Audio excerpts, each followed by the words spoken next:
সে হারিয়ে যাওয়া বিড়ালের বাচ্চাটা। এই যে মুরগির ঘরে ওকে থাকতে দিলাম আপাতত। এই যে মাছ ভাত দিলাম আর মুড়ি আর জল। অফিসা কেমন আছো তুমি? ভালো লাগছে এবার? বিড়ালের বাচ্চাটা কান্না করছিল, নিয়ে আসলাম, ভালো লাগছে এবার?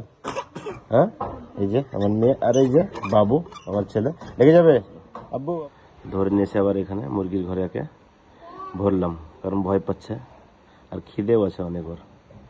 তো এই যে মাছ ভাত মুড়ি আর জল ওকে দিলাম, খাচ্ছে দেখো, মানে খুব খিদেতে আছে, বোঝা যাচ্ছিল। বাইরে দিলে ভয়ে পালিয়ে যাবে, সেই জন্য ওকে ভিতরে ভরে রাখলাম। হ্যাঁ, খাচ্ছে। এই যে এই পৃথিবীতে বেঁচে থাকার অধিকার সবার আছে, চাই পশু পাখি হোক জীবজন্তু হোক। আর সেই সব প্রাণীগুলোর মধ্যে সর্বশ্রেষ্ঠ প্রাণী হচ্ছে আমরা মানুষ।